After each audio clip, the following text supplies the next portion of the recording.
There's power hidden inside all of us. Once you find it, there's no turning back. So choose your weapon, your champion, your challenge, and game on.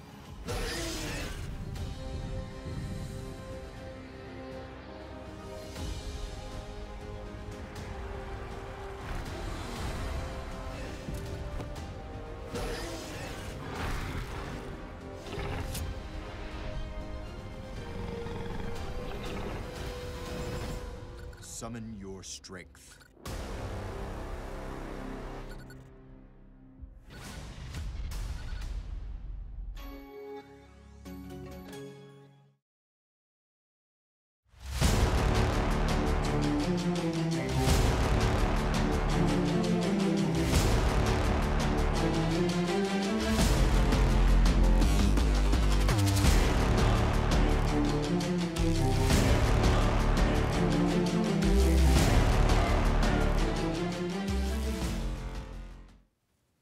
Everyone, and welcome to Predator Prime Talks here at IEM Katowice 2018. We are halfway through the semifinals, and we are here to talk with some of the amazing talent and professionals that are at Katowice.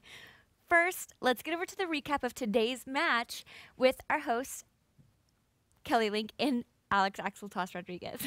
Thank you, Brittany. I'm Axel Toss here with Kelly. We've been here all week long recapping what's going on and, of course, talking to all the guests we have here on the show. And the matches have been amazing. Insane. It's my first time in Poland, my first time at a World Championship IEM event, and I am so thrilled that each and every day just keeps getting better and better. We actually had the chance to go check out the arena while this semifinal was happening, Astralis versus FaZe. I was absolutely floored. Every seat seems to be full. That moment where everyone got their phones out, I wanted to run out there and do that too. Maybe I'll do it now. Just kidding. But are you having a good time, Kelly? I'm having an amazing time, and I'm so glad we got to feel the atmosphere there in the Spodek Stadium, where there was the chanting versus each team was rooting for each other, and you could see all the crowd shots. It was always the fans up in their feet, like, you know, waving their signs around. These fans love these teams, love IEM Katowice, and I totally understand. Just like you, this is my first time here, and I hope it's not my last, because this is unlike anything else I've ever experienced. And I love there's like a guy in the crowd who he took it upon himself to just be the cheerleader, the yell leader. Just amazing atmosphere here. So if you have a chance to make it out to a World Championship event for IEM, definitely try to make it happen. But matches are still happening. We're getting closer and closer to crowning our champion. We have a little recap for you of FaZe versus Astralis. Let's check it out. First little bit of pressure gets applied. Karrigan's still up for the fight though. Playing from headshot. Lives up to the name of it. Gonna find Glaive and the follow-up device. This is the case. The bomb is down. Karrigan lingers closer. And it's Karrigan, the previous captain. This has to be second to none if Astralis want this, and mistakes aren't looking like they're going to be made. Nico is holding his own, he's buying time. 8 seconds, and it's Nico to shut it down. FaZe Clan bring it right back now. They are not letting this one slip at all. It looked like Astralis were going to start running away with it. Olaf is pulled over towards mid for the moment, but Nico has been waiting this whole time. He's holding the trigger, he's waiting for more. He's calling this out, and there it is. He thought the one tap would work, but it doesn't matter. He's getting a second kill, and straight from above, he gets a third. At this point, recovers the gun, and now he's got a gun. What? What? How has he not been found? Dupree! How'd you get away with it? You are lucky to be alive, my friend, but he does survive with 3. No, but with that AWP and with a couple players being able to afford AK-47s, they're going to go for it. This is strong enough to make a dent and at least... Oh, what a shot! The run boost through the smoke, and Olaf finds Glaive, and that might be it. That might be the winning hit. Astralis not waiting, not resting, and Olaf Meister could be the monster that lurks in the depths. He waits. He waits. He strikes. Glaive goes down. Zipnix follows, but the third cannot be... A win or lose in this round, and there you go. Karrigan strikes. That's big. Bomb now down. That could be really problematic. You've got to get past him. 20 seconds. The clock is ticking, and they know it. Nico can now start applying pressure too. He's keeping the back line. Save for Karrigan. Oh, it's brilliance from him. Defends that bomb with his life, and they're out of time. Astralis no longer have the options here. Trying to open up an avenue back, but he's not going to expect Rain to be there. Free kill. And Rain's still holding those stairs very well. See the rest of Astralis Maybe considering this is the best option here, as Rain has readjusted though. He waits so well, this man is just so calm under pressure. Rain, perfection personified at times on this map. FaZe retain this, they can buy around it. Astralis though on the other side have finally got that little bit of an avenue, that little wiggle room going into the second half if they need it. Zipnik's trying to hold him from the fall back through the smoke. He needs that kill, but it doesn't come through. So much damage dealt, the nades to follow up in FaZe. There's still key factor here, but the boost comes in. Up and over we go, and Magis gets it. The 2v2 is still very much alive. Rain, and now the 1v2. Olaf Meister, his heroic feats spray painted on the wall on this very bomb site, but he cannot replicate anything there. Astralis keep hopes alive. Right, but timing again will be everything. The hit towards B comes in now, and it's all Nico. 3 big kills. There you have it, and with that, FaZe secures the 2-0 victory over Astralis to advance to the grand finals of the IEM World Championships. And that also means Astralis is out of the tournament. But what a run from them. Very cool to watch. We have to go through our top plays, though. We need your help. It's up to you to vote for your favorite play. Let's go through the top plays right now. These top plays are from yesterday, and we're going to see a lot of FaZe, a lot of Cloud9. Spoiler alert. Starting with Nico, we got an ace from him. 5 kills back to back to back to back to back. After that, we got Tarek and C9 with 4 kills, of course. I mean, like you said, this Cloud versus FaZe, or the Cloud9 versus FaZe matchup was the most intense matchup we've seen so far. Yeah, perhaps the match of the tournament so far, and there's a reason we're going to see a lot of the plays from that match in this top play rundown. Moving on to Olaf Meister, yes, from FaZe, yes, from the same match. FaZe against Cloud9, look at him go. That's 4 in a row there from Olaf Meister. Make that 5, another ace from FaZe. And of course, get right, the one game that we didn't see from that, Ninjas in Pajamas gets 3 kills here against Team Liquid.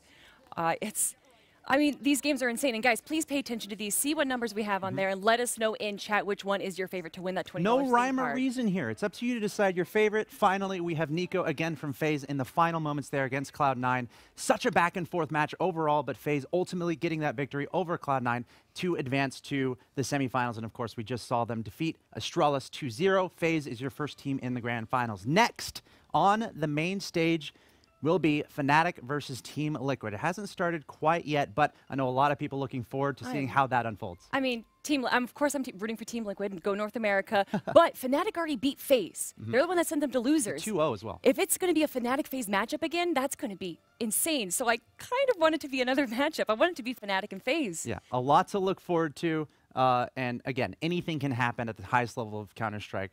Any of these teams can just take a match off of each other. So a lot to look forward to in the tournament, but we're getting closer and closer to getting started with more interviews for you guys. So make sure you stay tuned and remember, submit your top plays. But for now, we'll go back to Brittany.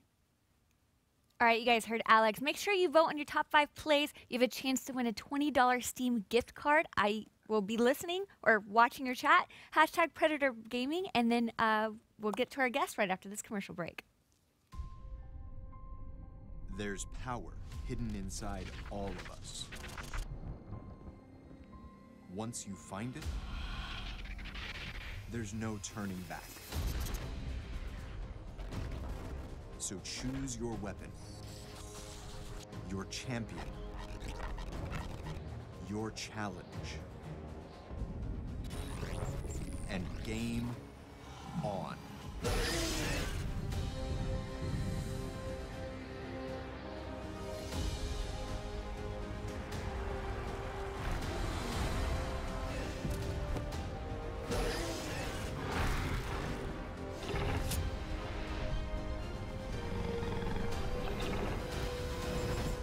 Summon your strength.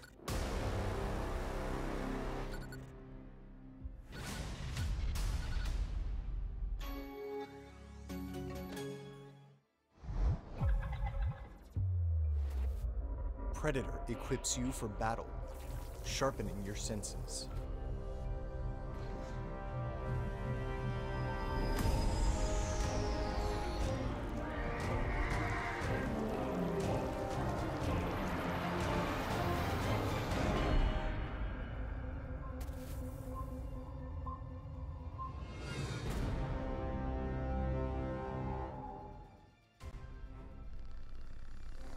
Predator puts you in the battle.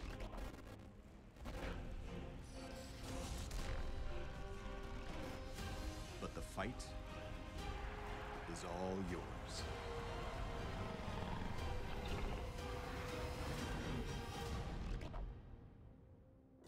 summon your strength.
Hello, welcome back everyone to Predator Prime Talks. We are at IEM Katowice, and one of the most special things about our show is that we have amazing guests. Earlier we had Nabil, I Kill You, and a couple guys from Heroic.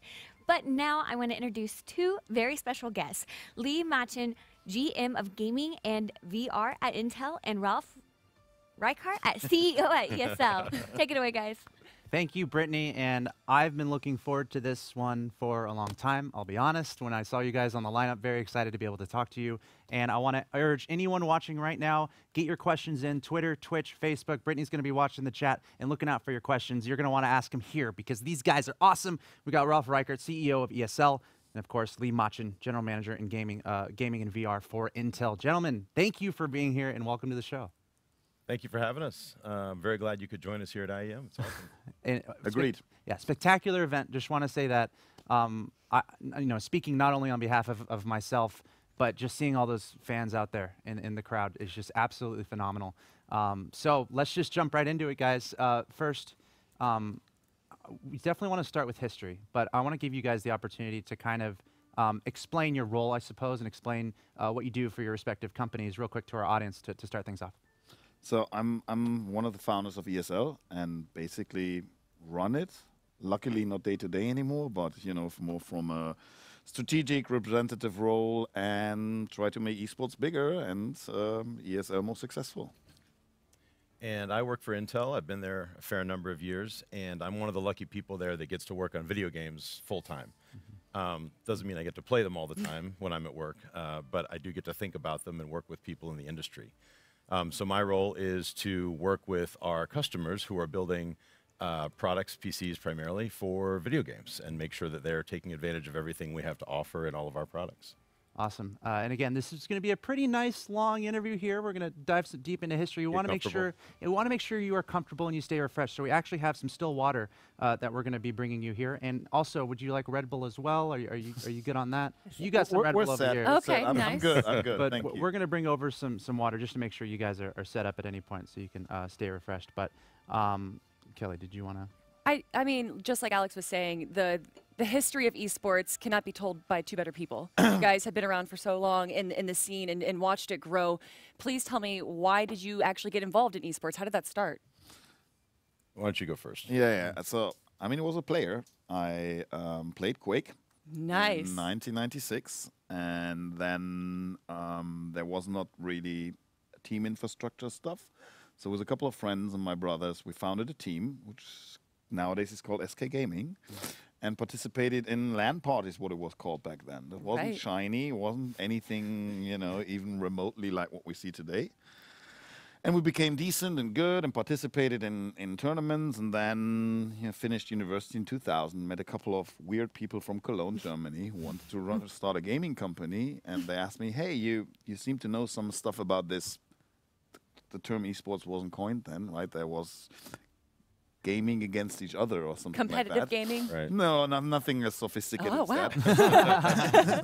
that. So yeah, they asked me to join, and I agreed because I mean, ultimately that's why we started then ESL to give the players, the athletes, which back then were basically looked as nerds, right? I mean, playing video games was seen as a gigantic waste of time back at in these times.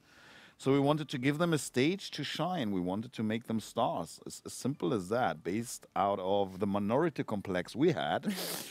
You know, when were people looking at us and thought we were a little bit weird. Anyway.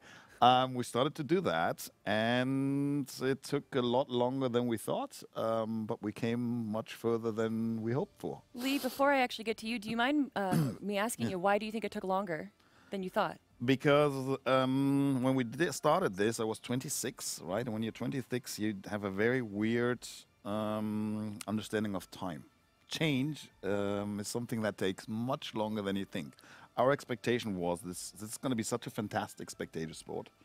Everyone else will just understand it, right? They will be open-minded about it. Media will just jump on it. You know, back then there wasn't a live streaming, right? This will be live on TV maximum 3 years, and because it's a much better sport than most of the traditional ones, this is just going to be huge. That all these changes I was just referring to just took, you know, probably 7, 8 times as long as we thought. And that was the audience? I think it was acceptance of gaming, audience, how fast people went into gaming, how long it took to run up the infrastructure, how long it took until everyone had a gaming PC at home, and all of these things, and even things like internet connectivity, right? I mean, yeah. We've had some players on explain that they've actually had to move to Kyiv to have a good enough internet connection to be able to practice. Taking a bus to be in a sleeping bag, you know, sleeping overnight and just making it work. Quick question on that too. Yeah. You talk about, you know, how long it's taken. What percentage are we right now of sorts? If we're looking like, okay, this is there. When's the peak of esports? I'm just curious in your mind, right? Because, you know, we're here, IEM World Championships, full crowd out there. In your mind, are we kind of there, or is there still still a fair amount of time to go? Somewhere between 20 and 40%, I think. Cool. I love that answer. Me too. I deeply believe, think, and pretend to know that this is going to be the largest sport in the world, that video games as a whole are, if they not already are, going to be the largest entertainment media in the world. And as I've learned that, you know, change and all these things take much longer, I just believe that, you know, that it will still take some more time for this to be mainstream, although that's a terrible word. But yeah, there's just so much room to grow. We just started.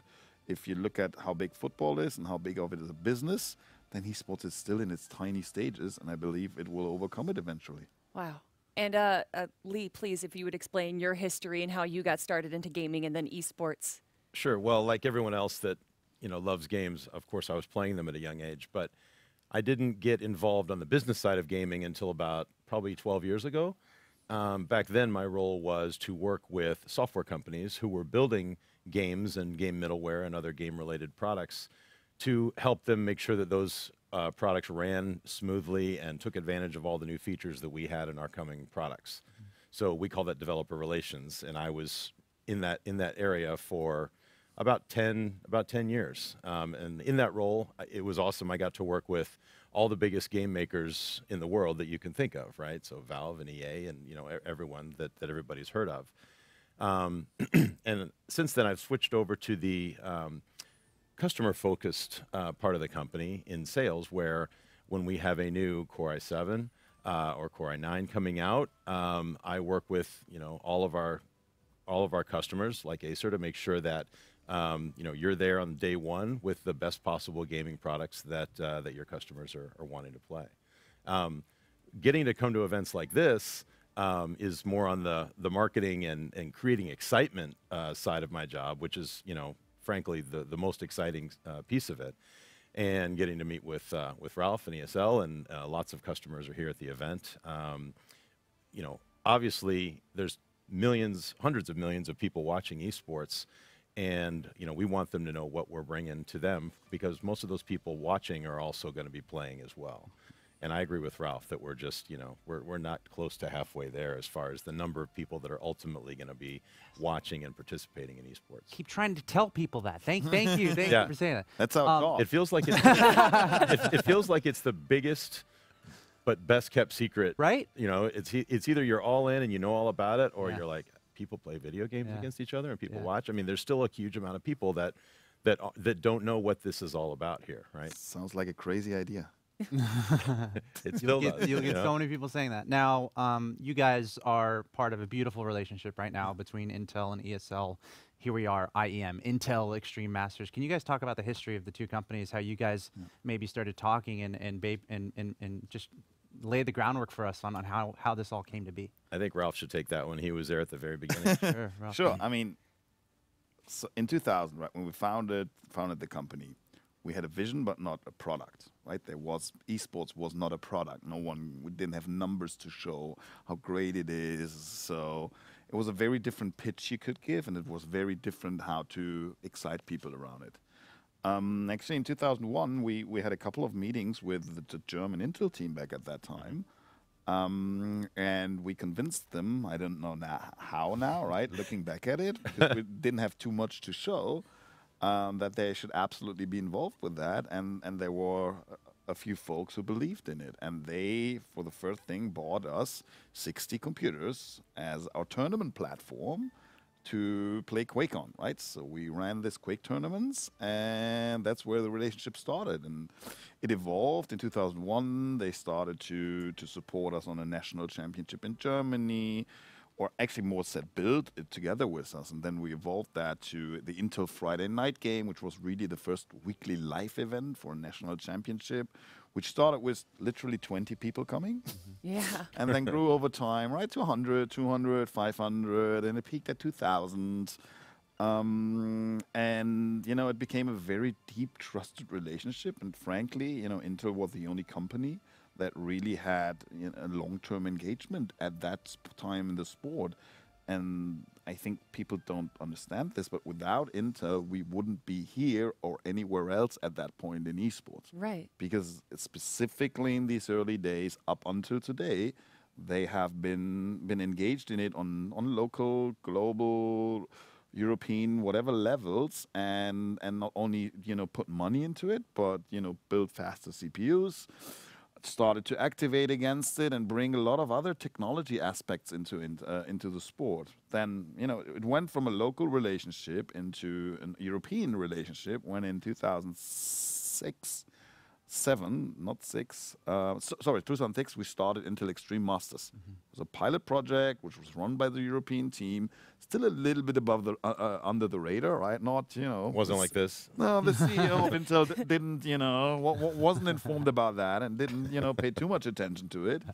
But then something magical happened because it came from a local project to a European project, and then in 2007-8. The global team got involved, and then it really, you know, started to put in this to get into the limelight, and then everything else is history, right? It grew, it became here, and then maybe one other milestone was in 2012 when the assistant of the mayor of Katowice sent a Facebook message. Oh no! Facebook message. That's amazing. To Michael Reichert, right, Cormac, who is Polish and was the product manager for IEM. He was running it, so he was the glue between, you know, our two companies and making sure that's good. And he said, "Look, you know, we're following this thing, and we believe that IEM is the biggest and greatest thing in the world. We want you to come to Katowice because we have this beautiful stadium called Spodek there." And we're going to give it for you to free, and we're going to help you and support you and add another a lot of resources. And we want an esports tournament to be here, which was frankly, you know, scary as hell. Yeah. Because back at that time, there were no stadium events, right? 6 years ago. But there wasn't a precedent in the Western world that more than 2,000 people would really come to an esports event. They would come to a gaming trade fair. They would come to a music concert, but not to an esports event. So we had a long discussion, a very controversial one internally amongst just ESL together with Intel, and ultimately, you know, agreed, okay, let's try it. And, you know, if it would be failed, maybe IEM won't be here today, right? It's you never know, right? It's big companies, it's a young sport. It was still, you know, in infancy. But we did it. It worked out. 8,000 people came. The arena was not sold out. It wasn't full as it is now, but it was good enough to create that impression, that atmosphere, that this is something special. Right. And ever since then, we've grown this special to amazing, to exceptional, to sensational. And now we're here, and it's the most normal thing in the world that we can, you know, fill these beautiful arenas with Intel Extreme Masters. And became a media product, and it's known all over the world, and now the CEO of Intel knows about it. He definitely does. What was the real turning point, though, for esports in general? Not even just IEM, but when do you think the general public finally started to accept it as something that wasn't for nerds, like we were talking about before? It was something that was a hobby, and even beyond that, a career. I don't know what year exactly it was, but I would imagine that the ability to stream it to millions of people at one time was a huge factor in taking it from something that 20 people could watch live. I guess it never really made it on TV like you hoped. No. But it jumped right onto the internet, and all of a sudden people found it. People who were interested in gaming, they could find it on Twitch, and it was free and it was easy to access. And in my opinion, that's one of the turning points where it turned into, it went from being this niche thing that just a few gamers knew about to something that anybody could watch anytime. Right. So 100% agree. It's 2009, 10, whatever the year you take when gaming streaming got democratized. Right. And exactly at that time, a couple of other things happened on top of that, which I believe, you know, it's never one thing. It's never, you know, press and interviewers like to get the simple answer. Right. And life is always is much more complicated.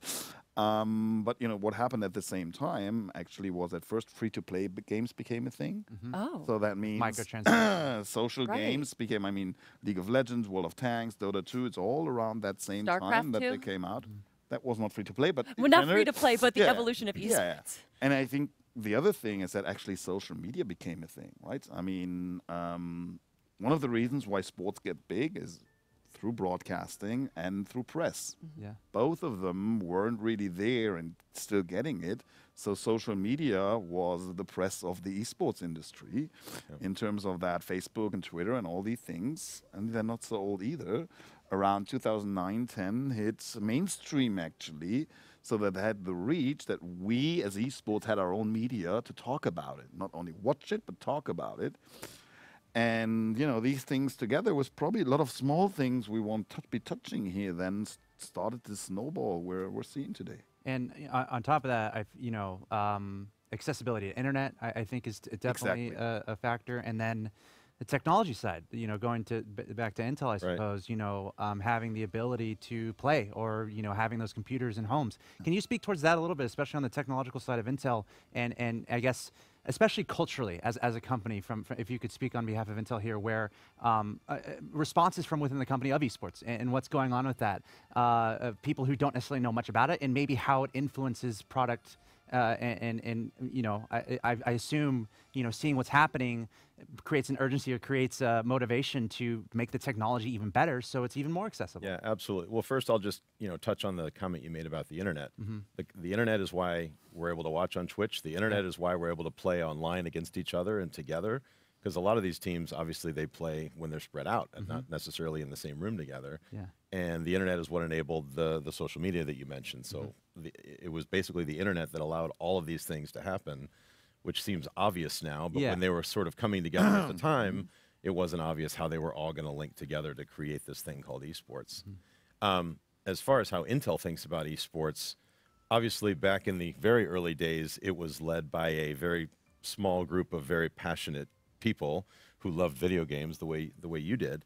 But today, it's moved into one of the most important categories in our PC business. We think about gaming and esports every day when we're making our product decisions as far as what do gamers want. Where are gamers? How do we find out more about what they need and what they want to do in gaming and esports, not just this year, but next year and the year beyond? Our product development cycles are, you know, they take a little while. So we're already thinking now about, you know, 2019, 2020, what do we need to have in our products to, you know, help esports continue to grow and to help us grow right along with it. So like Ralf mentioned, you know, in the early days, I'm sure our CEO had no idea what Intel Extreme Masters or, you know, esports was. But we had our CEO, you know, in a show match a couple years ago at Intel Extreme Masters in California. So that's just an indicator of the level of attention. Wasn't Mark Cuban involved with that? He was. Yeah, he was on one team and our CEO was on the other. That, yeah. That was entertaining. He started dropping not our CEO, Mark Cuban, started dropping F-bombs, and, you know, people got excited. Donating to charity at the same time. Right. Oh, there you go. Donated to charity. So I guess, you know, the takeaway is we think about gaming and esports at all levels. And another measure of that is I started coming to these events a few years ago, and then, you know, all of a sudden there's just this flood of people who are doing marketing programs and, you know, things all around the world that want to see what's going on at this event, and then we're going to try to take that and implement the best parts of it to every place where we do Intel Extreme Masters, right? So we've got. Have we announced the next one yet? Yes. Yes, we have Intel Extreme Masters coming up in Australia in a couple of months. Oh, awesome. And there's some things that we tried here that went really well that we want to make sure that we do there as well. And so, you know, every time we do it, we're trying to make it bigger and better. And speaking towards that, you know, internet connectivity, just how many people are being reached. That's one of my favorite things about esports is that it's truly able to connect people across borders. And when you go and you log into Counter-Strike, you log into these games, you don't necessarily know who's on the other side, right? But you're able to play with people all around the world. Right. And the international scope here and the perspective is just phenomenal in my mind, where you know, we're seeing how many people are being impacted and how many people can be connected. Can you guys speak towards that as far as, you know, ESL recently expanding into North America with the offices in Burbank, you know, in the past 2-3 years, and then just general international expansion overall, and what started as a local focus now becoming truly an international focus. Can you guys speak towards that, and I guess how your companies have evolved and grown and come to focus on this widely international audience? Sure. I mean, I think there's so many aspects to it. Let me try very simple. Playing video games makes you immediately an international citizen. Cool. There is such a big difference compared to I played football all my life. And in football, I think I played 4 times against teams out of other countries. And I played football for 20 years. In my first year of playing Quake, I probably played 50% of my 200 matches against people from other countries, and probably from 20 different countries. So it's just that pure international aspect is as well changing the mindset of people. It you know, takes away a lot of the things we see today in this world, fear and all that stuff. It just doesn't exist with me because I was socialized differently through video games. I think that is an incredibly amazing social thing. I think point number 2, if you look then at the content that gets produced, we very, very early found out, and was even in 2002 we started to broadcast English.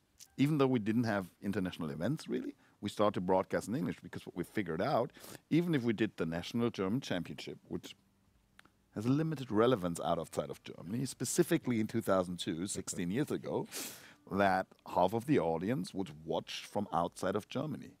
And today, right, when we have this event here, you know, the Polish audience will account for 6-7% of the audience overall. Wow. And that's even excluding China, because that's, you know, totally different demographic. messing all the numbers up. But you know, the rest is going to be from outside of Poland. So it is per se something truly global. And as a company, then we try to embrace that. And there's 2 things, right? We always think local and global means everything we produce, every content hour, piece, every tournament has a global relevance from people who watch, and a local one from people who participate in the first place.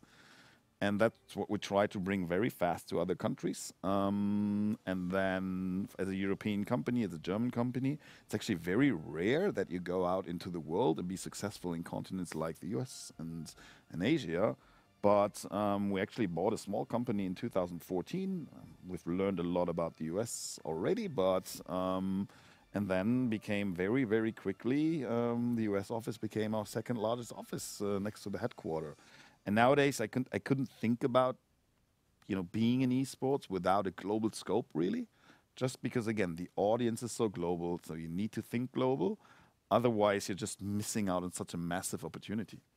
Ralph, you were talking about this earlier about how when you first started with Quake, you would go in and you would set up your own tournaments. It would be a LAN center. Going to now where it's a global scale, why is it now that developers are sort of shifting to building a game and allowing esports to develop along with it, to where something like Overwatch, where they had a plan for esports in their mind while the game was being developed? Why is that shifting? Why are companies now building their games along with esports in mind? I think that's very obvious because, I mean, people think about it as a platform. If you think about Intel, it's a platform where all of what we're just talking about happens on. As a game, you know, people used to think about it as a very, very limited life cycle, 4 weeks to 2 years maximum, and then you need to come up with something new. Being an esport allows you to create something for a lifespan of 5, 10, Counter-Strike 18 years? Right. Whatever it is, no one knows, right? That history is not written yet. So it allows you to build something much more impactful. I think that's one side. Number two is obviously that the hype around esports helps people to be more involved with it. And last but not least, esports is the best marketing tool you can probably have for anything involved with gaming. It means the game itself, products, us, ESL, esports, all of that things. So, streaming, you know, everything evolved around this competition. And competition is one very special thing. If you write a book, it ends somewhere, right? Then you need to continue to write it or stop it. If you have an esports game, a platform, then, you know, the players in the game will co-develop with every match they're playing the game. They will create something new which hasn't been there. So it's kind of a crowdsourced storytelling if you think about it. And that is incredibly powerful. Well, I would just say that, you know, old people like me still like to play single-player games. I think most younger people prefer... Like me. Like you do. But I think most younger people and are used to being able to compete with other live people, not computer-controlled characters, from the first time they try a game, and they want that in most games that they play. So I think competition and the ability to compete against real people is something that's just expected now. And so going back to my time working with software companies, I can tell you that the esports angle is something that's considered in most major games that are developed now. And what's a little different about Overwatch is that not only did they think about that, but they put a huge plan around it and launched it really quickly after the game came out. And you know, the popularity has really jumped very quickly with that game. What do you think about franchising in esports, which is what the Overwatch League is one of the first teams to or games to do? I think it'll be very interesting to see how that develops and how it affects team valuations long term. Like you were talking about, I think the script is not written yet on how that's going to turn out. Different games have different models, and I think it's fascinating to see which ones develop how. Yeah. I think it's going to be anyway a diverse landscape, right? If you look at traditional sports, it's diverse. Esports will be as diverse. I come from a European background. That's why franchise doesn't make any sense for me from a cultural perspective, right? And even if you look at some of the American sports, and I don't want to go too much in, but they incentivize you to not win at a certain point in the season. That is very detrimental to the core idea of competing. And last but not least, right, for me, why do we found ESL? To build these stages for the players. So whatever we do, for me, that the athletes are the absolute center of gravity, what's really revolved about in the middle. The franchise system doesn't solve for too much because it's pretty hard to get in. It's a limited scope. But anyway, I mean, it's a reason why the NFL is successful, right? So it's not a bad system, and that's not what I'm trying to say. But just from, you know, the democratized way we're thinking about the internet and everything, that's more natural in an open ecosystem. I actually have a couple questions from the chat. General Grievous 31 from Twitch actually asked, what do you think about some colleges and universities currently having an esports team? I guess I can speak to that. I think that's mostly an American thing. It's true. When I first heard about it, I thought, well, you know, that's pretty natural because this is definitely a group of people that are in the right demographic that are going to be playing games anyway. Whether it's, you know, university sponsored or just something they do on their own. But I think universities are recognizing that it can be a real draw to get students to want to come on campus. I don't know that they're convinced that it's going to lead to professional gaming careers or anything like that yet, but it's certainly something that students want to do in their spare time and maybe make a career out of. So, you know, I think some of the universities that are a little bit more forward-thinking and a bit aggressive, you know, are right to jump right on it. I'm sure there's a lot of universities that are sort of, you know, a little bit more traditional that are thinking this is insane, and we're going to wait and see if this is actually something that, you know, is a disadvantage if we don't have it. But the ones that are jumping in, you know, we're fully supportive of, and, you know, we're trying to see how we can support them, you know, with hardware and whatever else they need. Cool. We're talking a fair amount about traditional sports, I suppose, and different ties or different parallels, different similarities.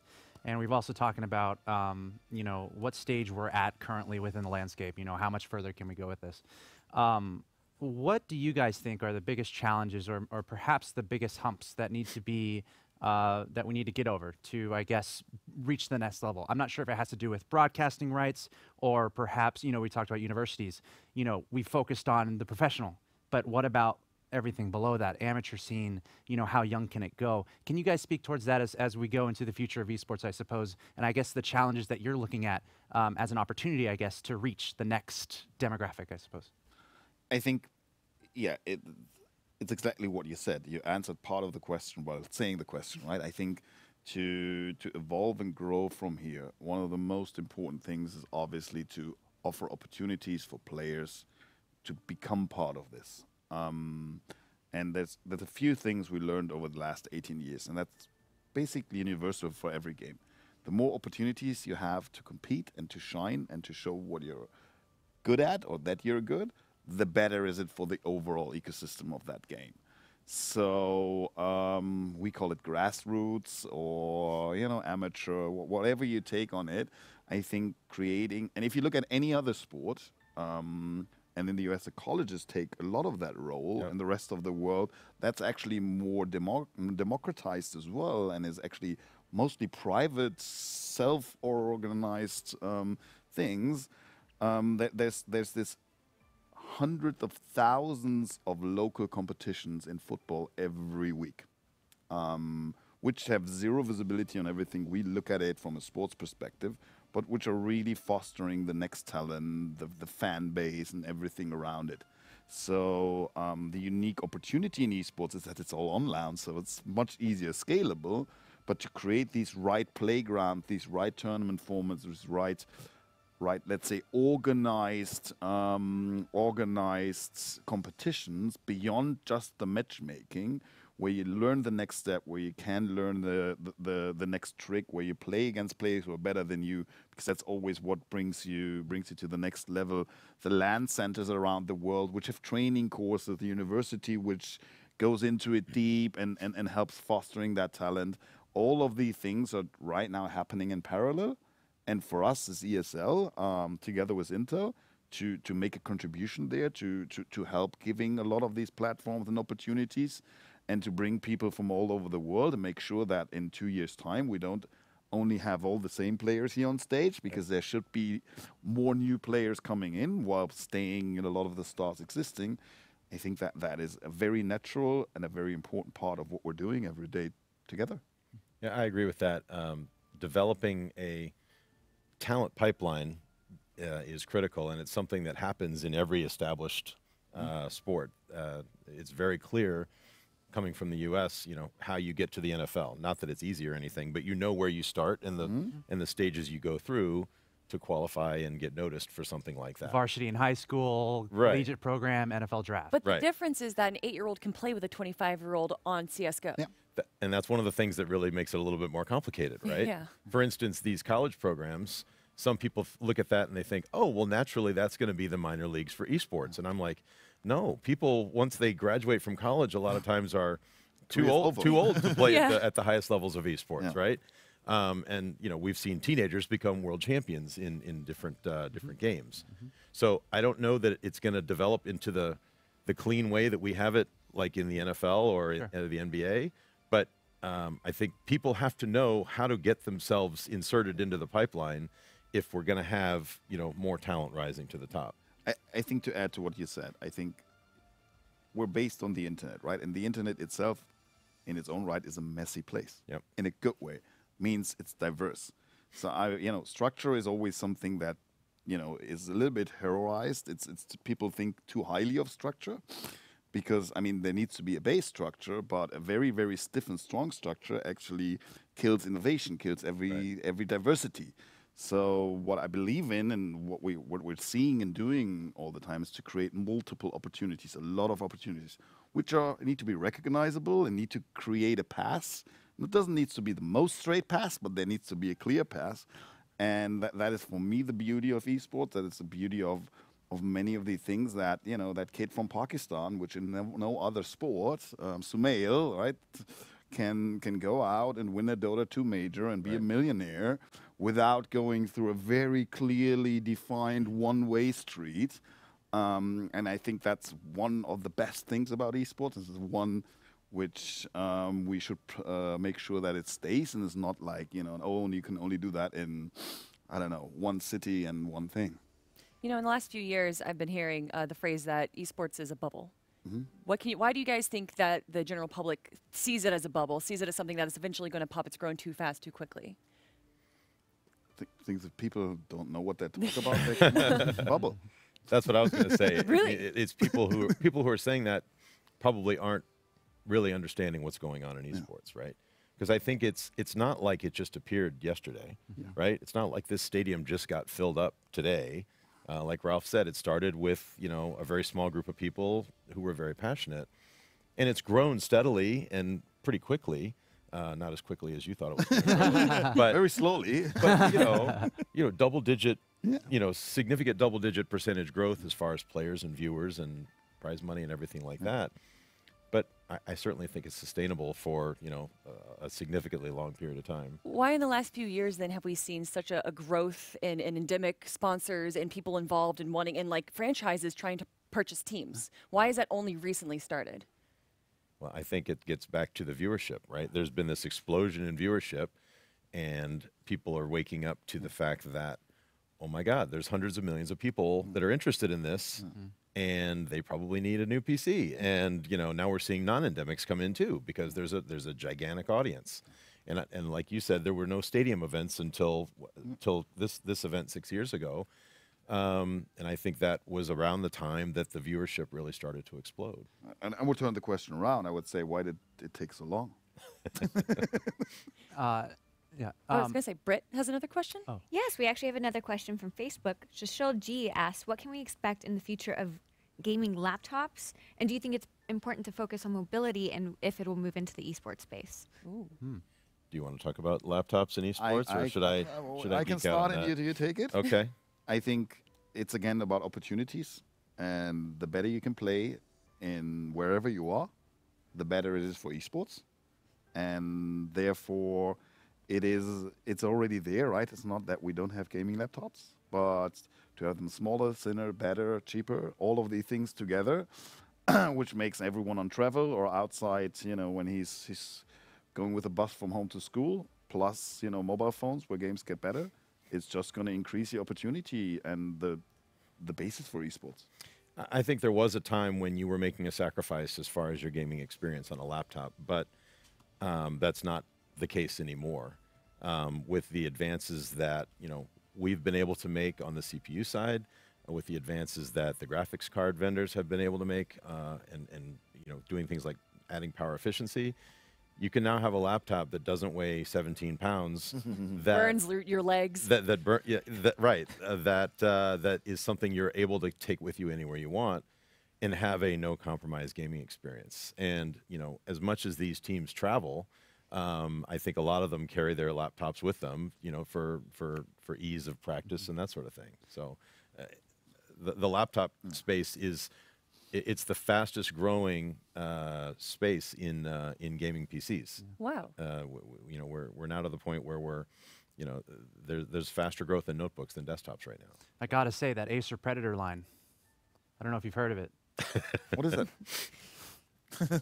I want to touch on something we mentioned a little earlier in regards to, people who don't necessarily know as much about what's going on, or, if it's a bubble, like why are people saying that, so on and so forth. People are always, I feel like, looking for ways to explain all this and what's going on as someone who doesn't really know. I'm curious, what's your go-to if you're either pitching someone, or maybe you're talking to family, or maybe you're trying to explain what you do to someone who doesn't know? What do you have, like a go-to paragraph or a few lines about that? I'll answer that because Ralf probably has been, educating his whole family for decades now. They're fully on board. The simplest is people go to a stadium and watch people play video games. And the first response to that is like, really? I can't believe that. And I say, yeah. And last year we had 173,000 people come through the event and 46 million watching online. So if you don't get it, that's your problem. It's obviously a thing, right? And I think the best way to really get it is to come to an event, because I've never had anybody who came to an event that walked away saying they still didn't get it. Now, was there a clear moment for you guys, or I know you explained your story, but as far as, realizing just how much this meant to you and maybe your personal fandom, can you talk through that a little bit, if there's a particular moment, or maybe your passions towards esports specifically? Well, I've been at this not as long, but I can tell you sort of where it started for me. I went to a ESWC event in Montreal like 5 years ago. And it was a room not a huge amount bigger than this one. It certainly wasn't a stadium event. And NIP was playing, and I was watching Freiberg warm up, and just watching what he could do. I was just hooked in right there, just staring at him, and it wasn't even an actual game going on. He was just getting ready to play, and it was just fantastic. And I've been an NIP fan ever since, even though he's not on the team anymore. But that was sort of the thing that hooked me in right then. For me, I mean, it's always about emotions, right? These hook you. And coming back to the question earlier, why it's at a sport and how do you explain it? It's actually when people cry. So there's, there's all of these moments where players cried, some because they lost, some because they won. When the VP team, I think in 2005 or so, cried on Intel Extreme, 2006, on Intel Extreme Masters, CeBIT in Hanover, and we have the VP manager coming later on here. When Get Right cried in last year, I remember that one. He's regular. Oh, that's so in 2014, he has a one Cologne. Last year here, and there's a few other incidences. Right. No, but and I've seen him crying because of two reasons, right? Because he lost and because he won, and that explosion of emotions, that is for me always, I get a goosebump in the full stadium and deeply feel when these emotions are set, and they are ultimately what is the ultimate whatever proof that this is more than just a game, it's a sport. Right. I just want to say that resonates with me big time. As a person, and I'm sure you too, as someone who's hosted or commentated at events, you see the people in the crowd, and especially to me, it gets me like right when I do my sign off at the end, right? That's my moment to kind of explain my personal feelings and whatnot. And like right when that camera's off me, I've broken down before. I'll say that. So I guess thanks to you guys for that too. We're trying. Yeah. Another one for me is a couple years ago, I think it was Virtus Pro that was doing fairly well here, and that's the local favorite, and the crowd was just, I mean, I've heard loud crowds at esports before, but that one in particular was insane. You remember that one? I absolutely remember. I think it's 14, 13, 14. It was amazing. Yeah. Hey, Britt, do we have another question from the chat? Yes, actually. So Lee, you are the GM of gaming, not only gaming, but VR and AR, the all-encompassing gaming. However, could AR tech bypass VR? And what do you have to say to the people who say we're just not there yet? And could it even, the move to make VR into esports? That's several questions. Yeah, I had to get them all out because then there's tangents. Okay, so I'll start with VR and esports. We've been working with Oculus and a couple of game companies to show off what we think is possible, just getting started with VR and esports with the VR Challenger League, and we're showing that event here. We're actually having a final of an event that's been going on for most of last year. in a game called The Unspoken and in a game called Echo Arena. The final of one was today, and the final of one is tomorrow. And you know, I just want to start by saying I don't think that it's going to overtake Counter-Strike in popularity, you know, by next week. But what we wanted to do is just show that, you know, competition in gaming with VR is a totally different way of building a game and showing a competition and competing either individually or in a team and just see what happened. And I think the response has been pretty positive. We've learned a ton as far as what we did right and what we did wrong and what we should fix next time. But my personal feeling is that the intersection between VR and esports is going to happen, but I think it's going to happen with a diversity of titles where there's the esports games that are the leaders today, and we may have, you know, some VR-based esports games that enter alongside. I think there's room to grow as far as the diversity of games in esports. Sounds like Intel Friday Night Game 2002. Well, Learning what you did right and what you did wrong. No, there 20 people watching on site and not, you know, 20. Right. It's so natural. It just makes so much sense, right? It's early. It's a platform that's not been around for 20 years before. Right. I believe, or there's no way for me that's not going to be a big thing. The only question is how fast and how big. Right. I mean, for anybody who says that it's failed somehow, I think they're crazy. I mean, we're not even 2 years into VR being a shipping product, right? You know, people have been playing games on PCs for decades. People have been playing games in VR for, you know, 20 months, something like that. And people have been developing games for even a shorter period of time. Right. Just, you know. Yeah, and that's an important point, because it's not only do you need time for people to have VR headsets and to get interested in it, but you know, developers really need some time with the platform to really maximize what they're able to bring to that platform. Yeah. So developers have been working on VR, you know, since before those products shipped, but not that long before, right? And a top quality game takes a couple years, maybe longer, to develop. So we're just at the beginning of what's possible in VR. Maybe to add to that, I mean, if we look at esports and PC, yeah, 1996-7, right? Quake, StarCraft, and to some extent Half-Life, which then became Counter-Strike, were released. And I always call them the accident esports title, right? Because I mean, I know for a fact that, you know, most of these developers didn't think about the competition as their first priority. It was more like a side afterthought. And then it took until, you know, League of Legends, Dota 2, World of Tanks, 2009, 10, that same time. Right. That's 13 years. Yep. From A to B. So, yeah. I mean, I love the games that we have in VR today, but we're going to have a huge amount of turnover and new games coming out. And, you know, ask me again in 10 years if you think it's a failure, right? We're just starting. You guys are talking about failure a lot, but I want to know what you consider as a success. Is it growth in numbers, viewership? Is it engagement? All of that? Everything? and more? Well, how do you know that an event was successful, especially compared to previous years that were of smaller scale? Yeah, I mean, simple thing is if you compare numbers year over year, but that's even, you know, just one way to look at it. I mean, another way is just on, we do research actually on how people liked the event on site, which is incredibly important because that word of mouth is stronger than anything else you can have.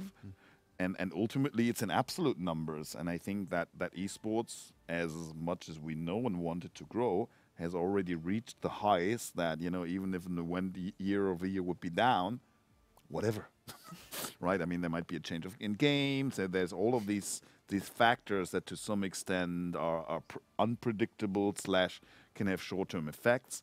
But, you know, when for 1 year Intel Extreme Masters Katowice, viewership will not grow but go back 10%, then it's whatever.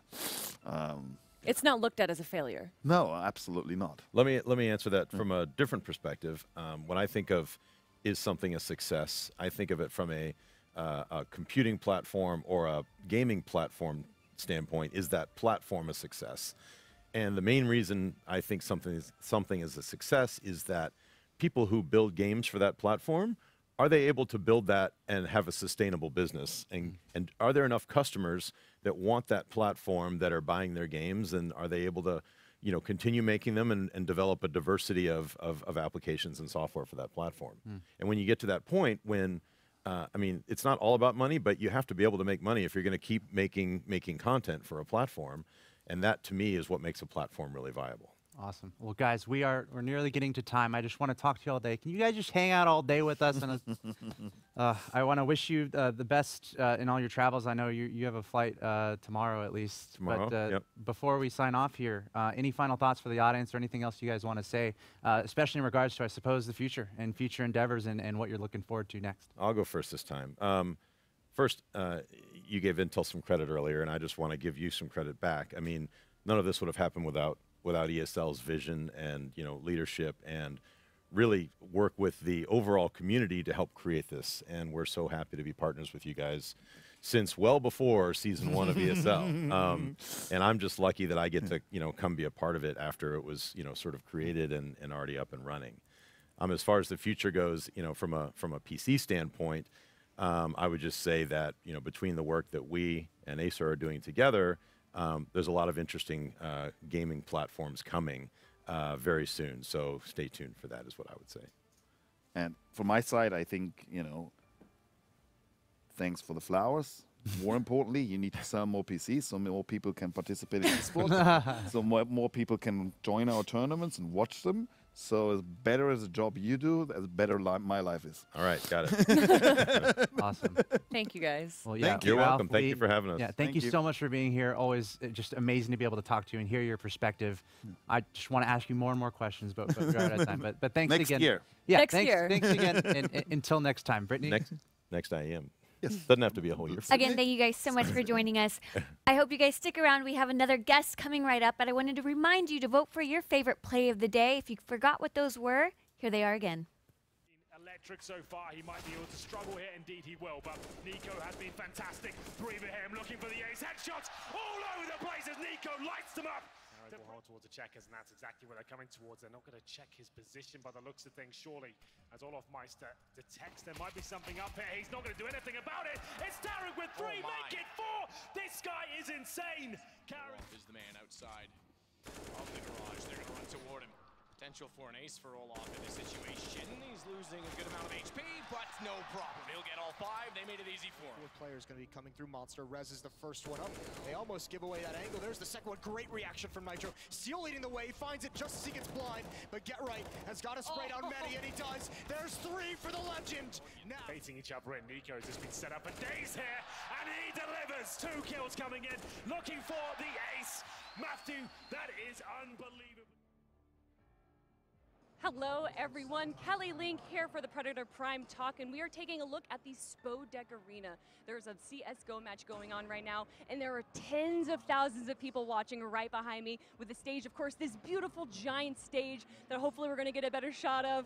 But you can feel the energy in here. You can feel the atmosphere. Everyone is so hyped for CSGO. Hundreds of thousands of people come here every year to IEM Katowice to experience this, and we're experiencing it right now.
Hello, everyone. Welcome back. If you're just now joining us, this is Predator Prime Talks at the IEM Katowice 2018.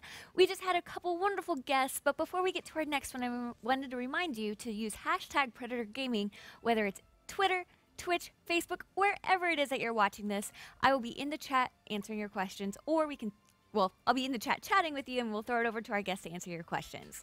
But for our next guest, we have Roman, the general manager of Virtus Pro. Let's get to the interview, guys.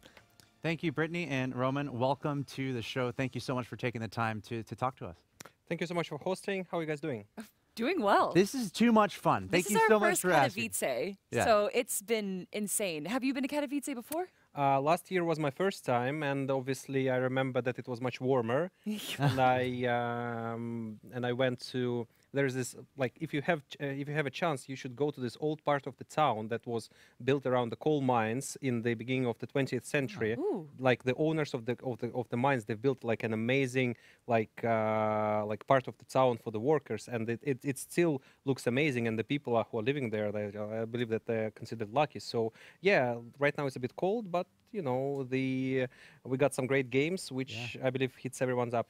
Yeah, Definitely. we got to do some more exploring, I guess. That's true. But Roman, again, thanks for being here. For our audience, can you go to explain your role within Virtus Pro and maybe a little bit of a history of you and I guess how you got to what you're doing right now? Yeah, I joined VP about 18 months ago, August 2016. Before that, I've been working for about 10 years in sports marketing, both in Russia and globally, doing some global projects like Olympics and Formula One, FIFA World Cup in Brazil. I mean, I'm pretty sure that most of the viewers are aware, but VP is one of the is the most dominant esports organization in CIS region, which is Russia and other countries in ex-USSR, and we're obviously one of the biggest teams in Eastern Europe, thanks to our Polish Counter-Strike squad.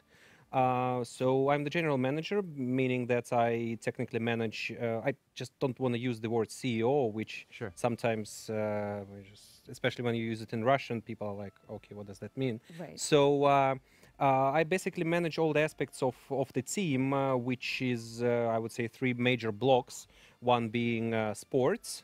So I have to make sure that the guys have all the requirements that the players need to compete on the highest level, that those requirements are met.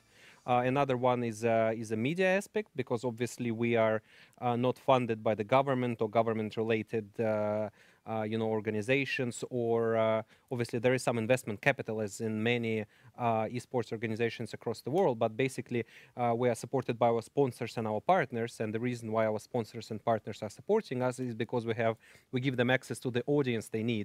So, and the audience stays with us if we deliver them proper content, and we pack it well. This is why media is crucial for us. And basically the third part is the back office. We have to make sure that our players have proper contracts, so that they're not when other teams are approaching them, it's not that easy to take them from us. Legal and HR, hiring people, different kind of IT, that kind of stuff. So I would say that, yeah, those are three blocks that I'm basically in charge of. I mean, it's really interesting that you say you got your start in sports, actually. Do you mind explaining a little bit the differences and maybe similarities between sports and esports and dealing with the players? Sure, yeah. This was basically one, my sports background was one of the reasons I was, the headhunters who hired me, who approached me first.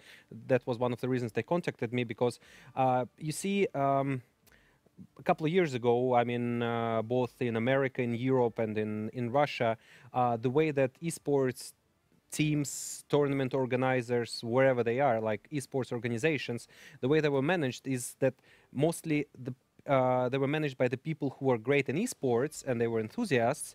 Question is whether they are great in what they are physically doing. So we have a saying when we were hiring a chief editor for our web page, we just told ourselves that it's easier to teach a person how to do esports rather than how to write good in Russian or whatever in English. Okay. So if you cannot write good, you no matter if you know esports or not. However, if you're a good writer, if you can write good text, you can write about anything, whether it's esports or plastic windows or I don't know, kittens or whatever it is.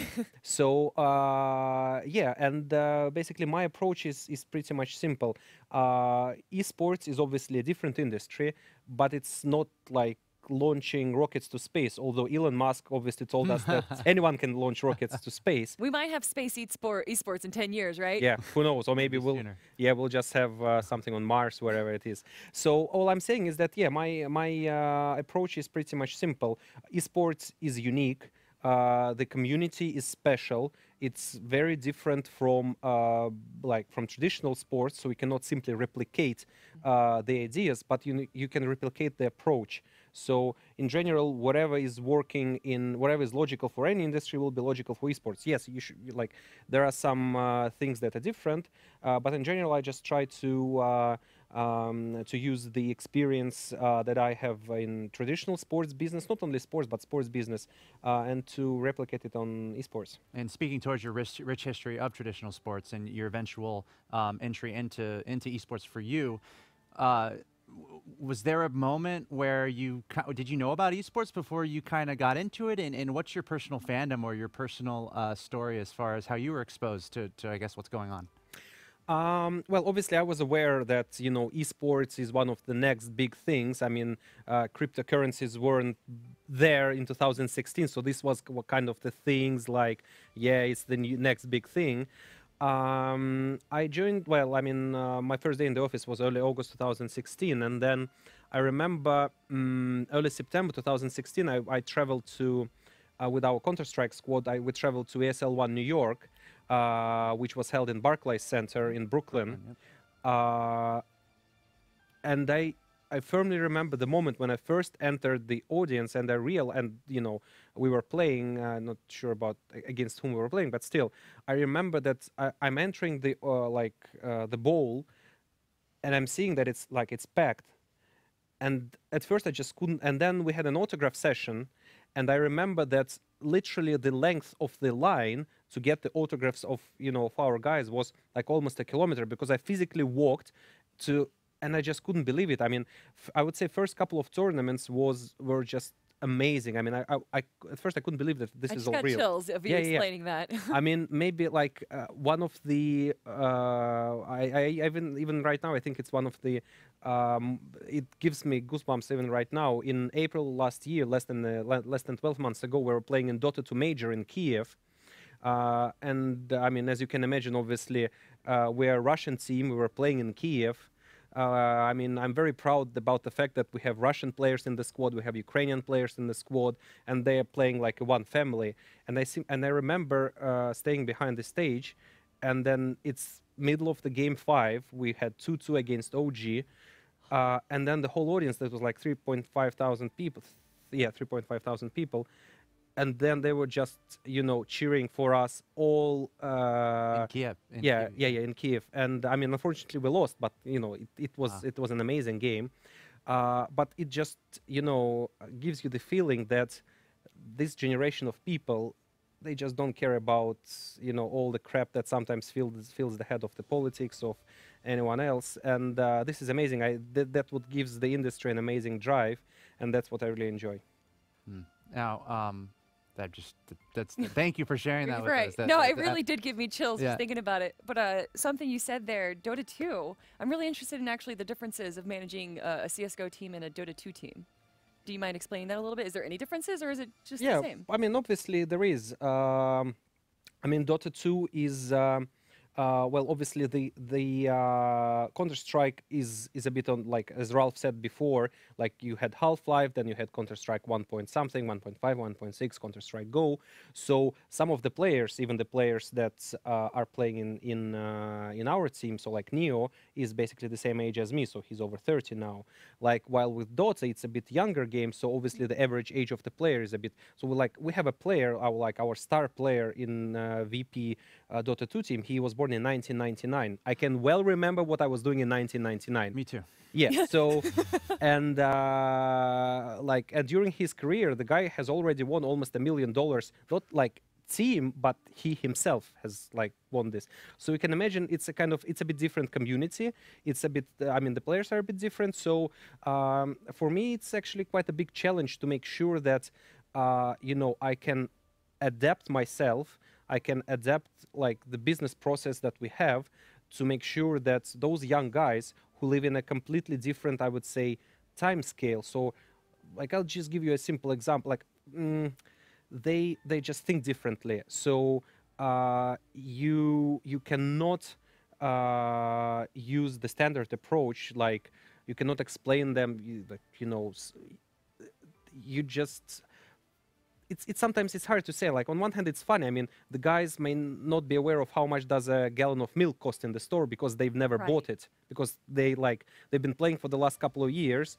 They've traveled all around the world, but they've seen nothing because they were only traveling from the hotel to the arena, from the arena to the hotel, and they just don't know how to like a standard day in life of a regular 9-to-5 person or something. Yeah, exactly. And then you have to consider that while talking to them. So it's a bit complicated. On the other hand, it's really interesting, and I see it as a very important skill, as a kind of a challenge for me.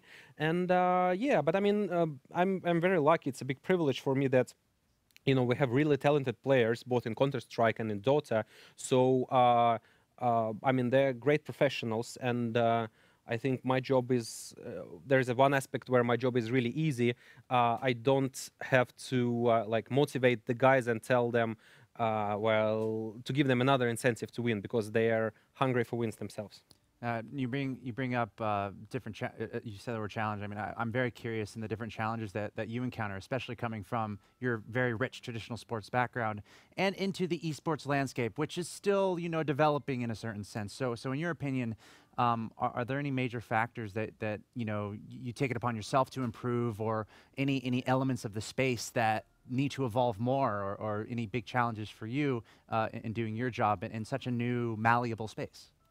Well, you see, like maybe after 12 months, when I more or less understood how the landscape works, when I'm like talking to my friends or whoever it is, when they ask me about esports, I'm telling them that it's in many ways it's like traditional sports, but 30, 40 years ago. So think about, I don't know, players unions. Right. Like think about NHL or NBA. They didn't have players unions until like middle 70s or wherever it is. And when they first came up, like the teams were fighting them a lot. So like in esports, when a player has a problem, he comes to the team manager and says, well, I have this problem, and we solve it together. You would like in traditional sports, they would go to their agent, or they would go to the players. So it like, I mean, there are no agents in esports. Why there are no agents? Because the salary levels are not that high right now. So there is no margin for for the agents to get some money from the athletes, from their salaries.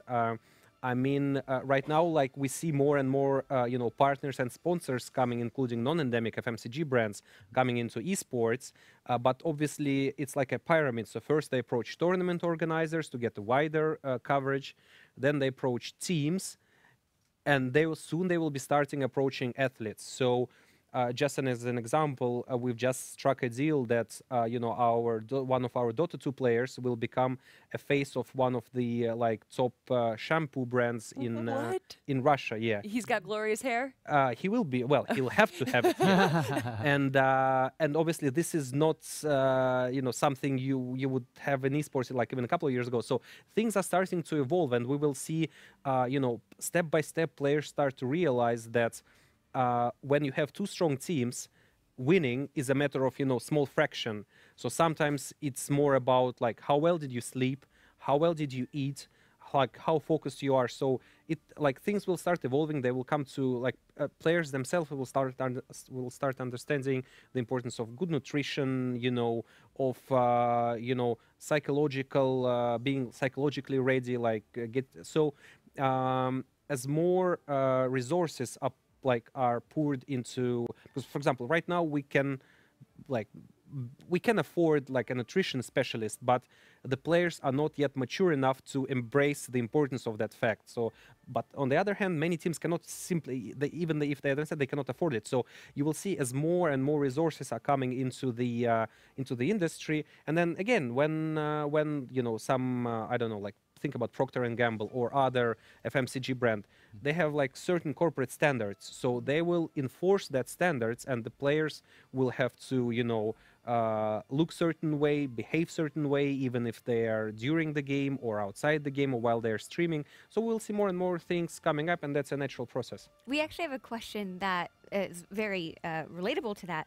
What mental preparations do the pro gamers need to take that are important besides just practice? You were saying nutrition, so can you elaborate more on that for the chat? Yeah, sure.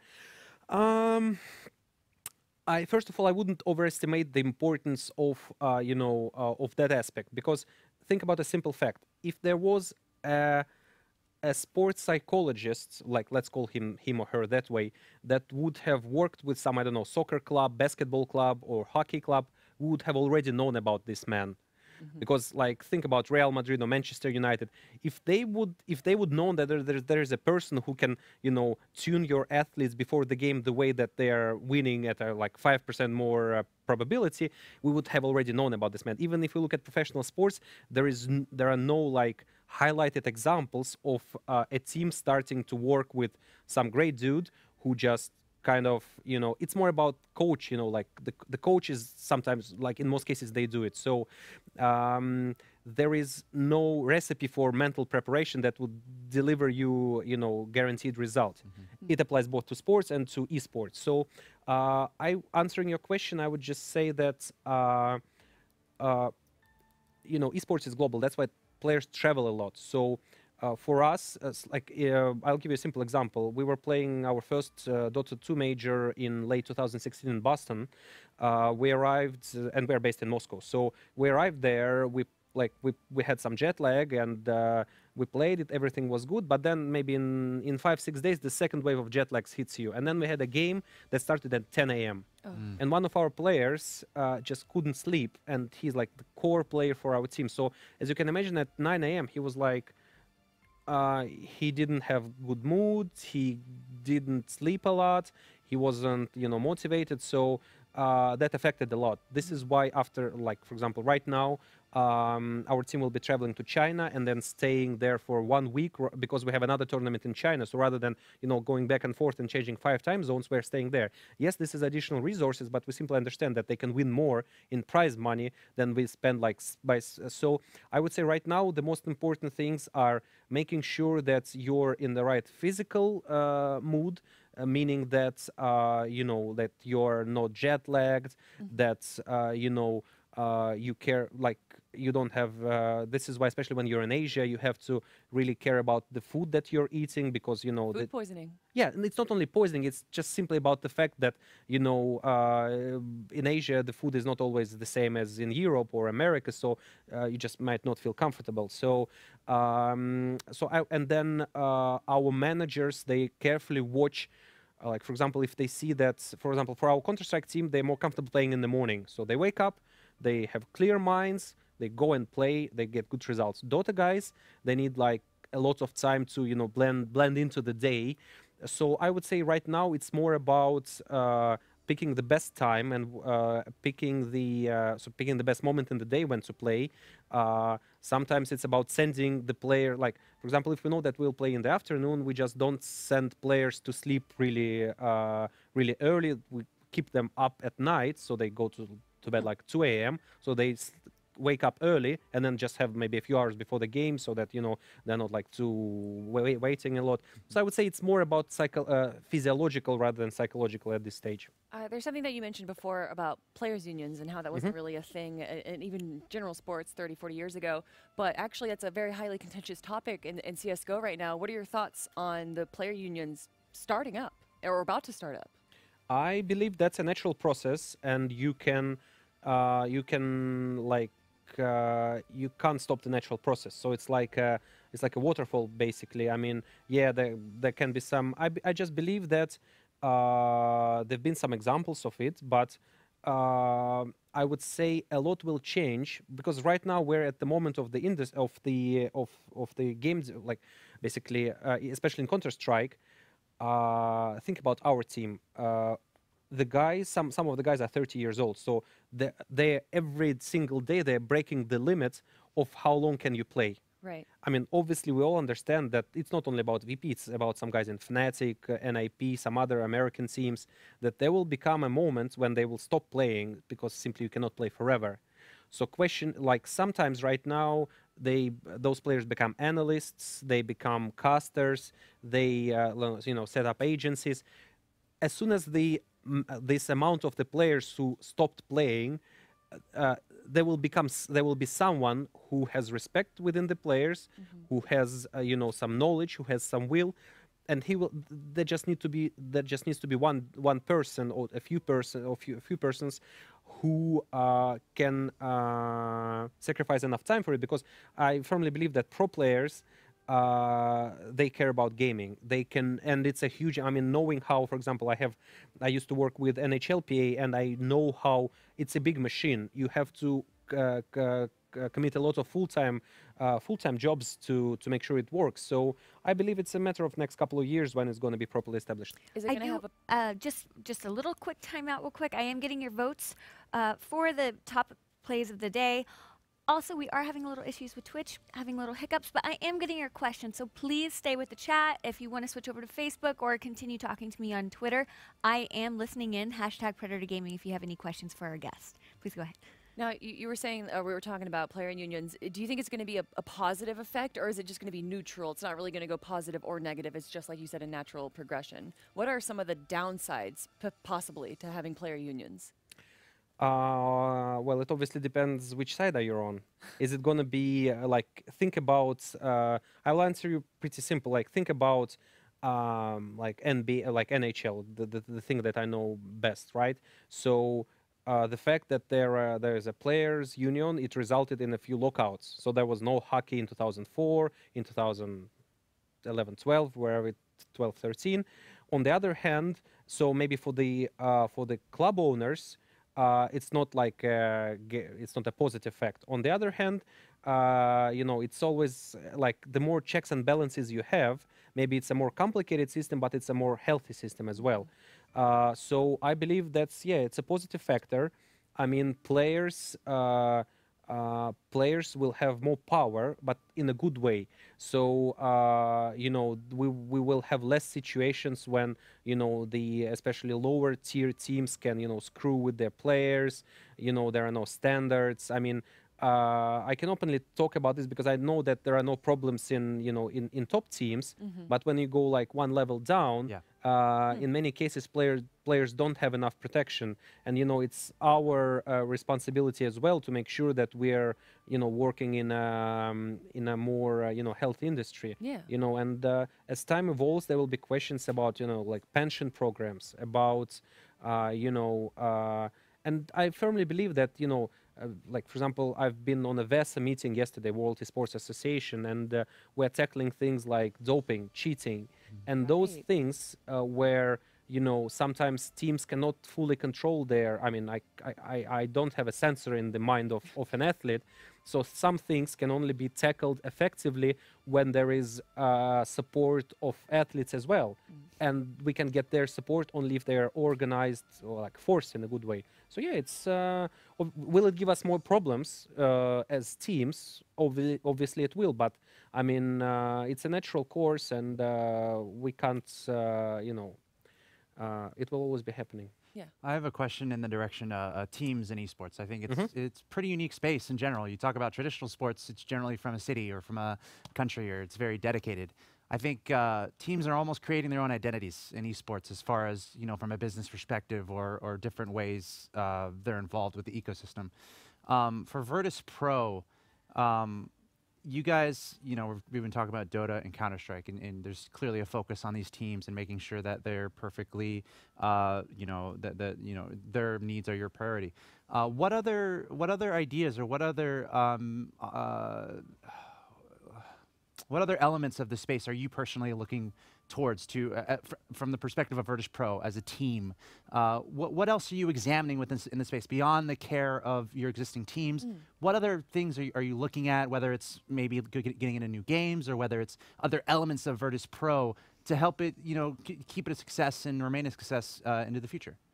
Well, I would say for 2018, there are two factors I would say there are two directions that we are closely looking at. That's our, well, obviously, as you can imagine, we're constantly monitoring the game landscape, and if there's a new game out, if there's PUBG out, if there's Fortnite out, if there's Rainbow Six out, obviously we're watching it. So, for example, PUBG tournament that was held here last week was actually a first example of a proper PUBG tournament, and finally we were able to understand how it can work in a tournament, environment. I would say, because before that we only had the IEM Auckland, which was a bit different story. But this is like a day-to-day work, and I wouldn't say it's something unique or different. Now, talking about those two factors I mentioned first, we're closely looking at the Chinese markets, obviously the Chinese segment of the internet, because I mean, they control a big slice of it. They're just different. They don't have Facebook, Instagram, YouTube, or Twitter. They have their own social networks. And I mean, you can, it's just like without being there, you just cut out almost 1.5 billion people. So we are now talking to some of the companies in China, some of the local partners, to help us establish the presence in the Chinese segment of the internet, to make sure that we boost our presence there, that the existing fans that love and support VP can not only communicate with us while we are at the tournaments and don't have to use any VPNs or wherever software they need to use to get in touch with us and get information from us right now. So I would say for Q2 and Q3, our biggest goal is try and set up our presence in China. Another big thing that we're looking at is our mobile games, because obviously I believe that this, together with AR, this might be the next big thing in esports. Well, AR is a kind of maybe a bit further, but I would say the mobile gaming is one of the things that we are closely looking at. Brittany, do we have any questions from the chat? Actually, I do. I find that very interesting. Can you elaborate more on I think the AR? Brittany's curious about the Harry Potter ARs. Is there going to be a Virtus Pro Harry Potter AR team? Right, that's what you want to ask Brittany.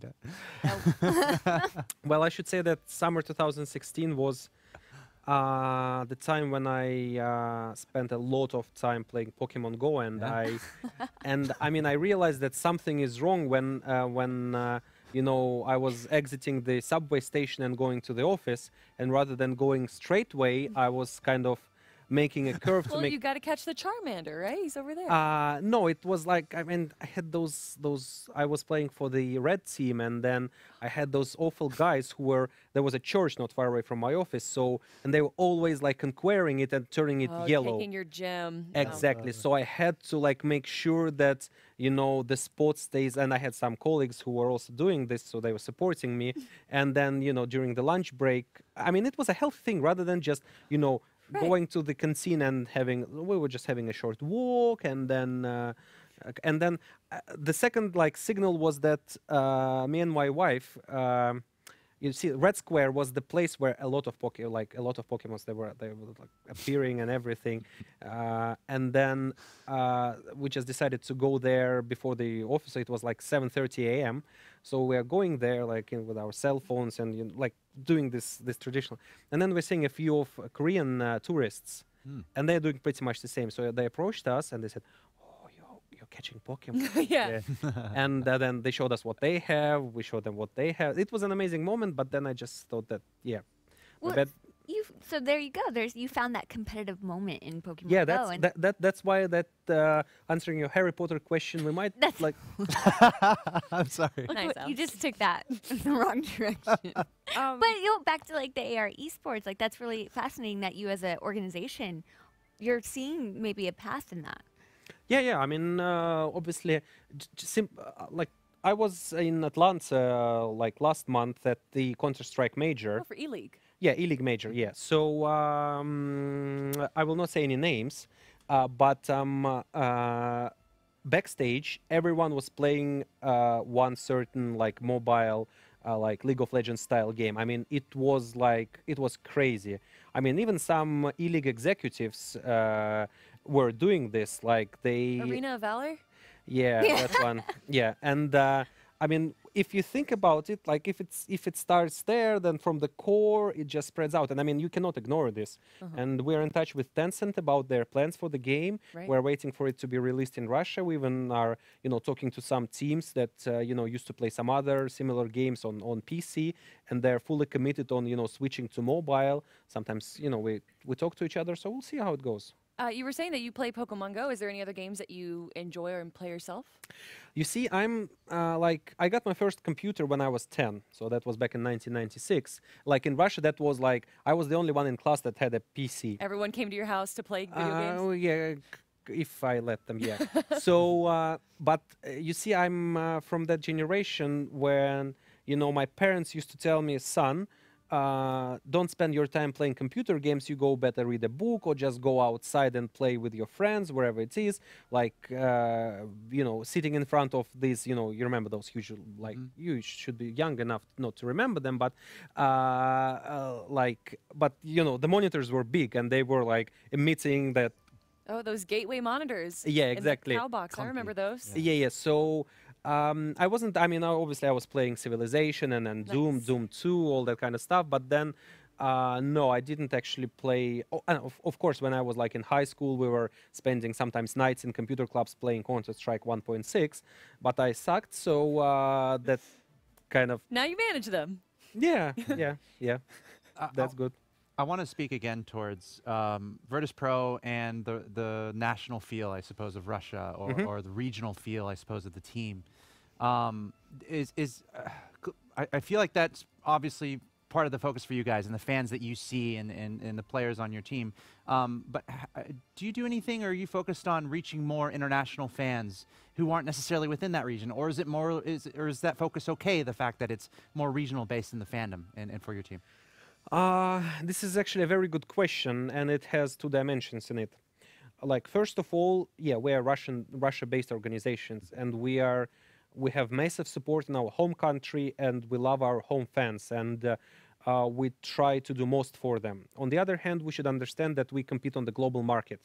So to stay competitive, and as I said before, we are funded by our sponsors, by our partners, to whom obviously we're very thankful for that. But if you think from a sponsor side, if they look at our audience and say, okay, so these guys, I don't know, have like 10 million followers on their social networks. So okay, that's a good audience, but they have like 7 million in Russia and 2 million in Europe and 1 million in America. Well, that's solid, but I mean, our sales are concentrated in North America. That's why we can't do any business with them, because they only have 1 million in the region that we're interested in. Now, the second thing is that if you think about an average American consumer, this average consumer is in general more wealthy and can spend more on the products that are advertised. So to stay competitive, we have to make sure that our fan base is as diversified as possible. I mean, it doesn't mean that we will do less to our core Russian fans. It simply means that we should, together with doing all that we're doing for our home fans, we should be doing exactly the same amount of content and approach for our international fans. And like last year, we started communicating with our Polish fans.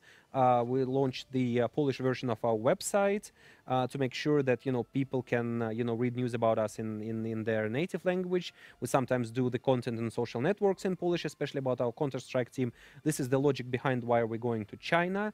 I mean, we're still a bit. We're able to communicate in English, obviously, on our Facebook and Twitter, where English is the only language of communication. So we don't do anything in Russian on Facebook. We have Russian social networks for the Russian content. But yeah, I mean, we have to stay global to make sure that we stay we're competitive as a global player rather than a regional player. I actually have a question from the chat for you. Janik T from Twitch asks, what about the performance of your CSGO team? Should we expect more changes in the squad? And is Michu performing as expected? Yeah, Counter-Strike, I remember then, like last year, I was coming here, and the tournament was held right after DreamHack Las Vegas, where we won. And ESPN Esports, they have a contributor, Jacob Wolf, great guy, doing an amazing job. So he wrote an article why VP is going to win EM Katowice 2017. And it was an amazing article, and he like specifically told about all the strengths of the team and like how great we are. And I remember retweeting it and sending him like a thank you on iMessage. And then we didn't make it out of the groups, losing to Heroic.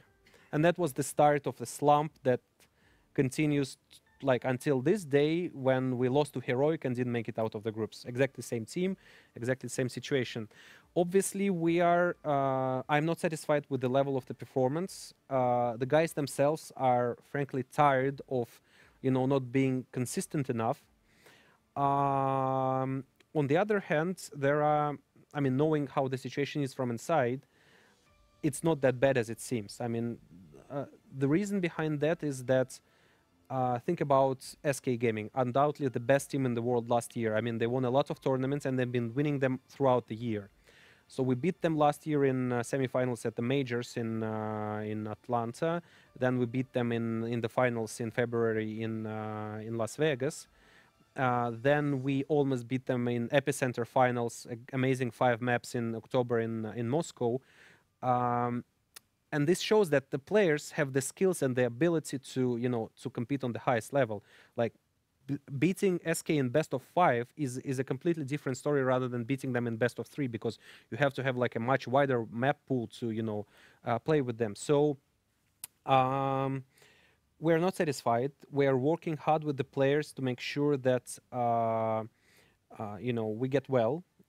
Michu is, well, technically he's not our player. He's on loan, and I wouldn't like to, comment on his future right now, obviously, because it will be a matter of negotiations between us and Team Kingwin. He did a great job. Obviously, the result wasn't as high as we expected, but on the backside of everything, we see improvements, and I would say that we'll take all the steps that we'll find required to make sure that, to ensure basically the good future of the team. I wouldn't say that we are looking at immediate changes right now. You were mentioning a lot about CS and all the tournaments that you guys have been in. Why is it that CSGO has so many tournaments, whereas something like Dota 2 kind of has one major event? I should actually say that it's an interesting thing, because those 2 games are published by one publisher, Valve, but they have a different approach. So Dota has TI, which is obviously like Olympics on steroids, if you know what I'm saying, and with an amazing prize fund.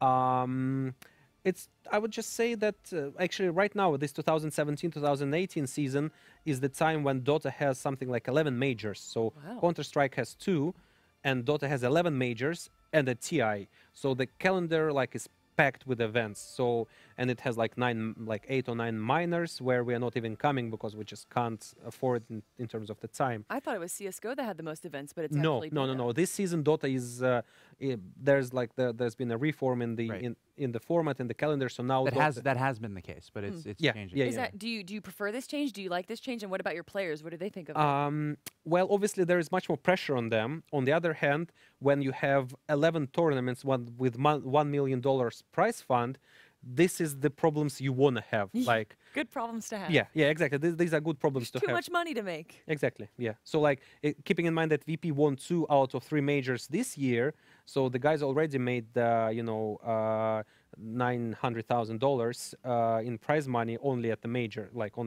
So this is I would have those problems. Do you focus ever on your players becoming like a face on their own, promoting themselves instead of just promoting their team? Do you make them stream and kind of, promote themselves? Well, yeah, this is, again, I believe that this is a natural process.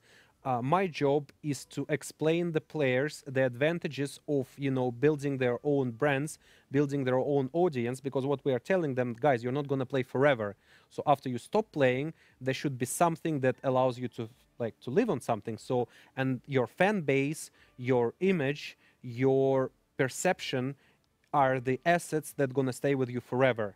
So when you say I don't want to give interviews, I don't care about how many followers I have on Instagram or whether I have my Instagram account at all, I'm just telling them that, guys, this is your right. Obviously, if you want to focus on, you know, on purely on the game, that's good. I mean, I appreciate that. But why don't you, maybe we can give you some additional resources ourselves to help you boost that. You might not understand it now, but you will understand it someday. I mean, obviously, everyone is, I mean, they're people. Sometimes they're very young people. So, I mean, I believe that as soon as we force them, it's just going to get resistance. So my job is simply to explain them the benefits.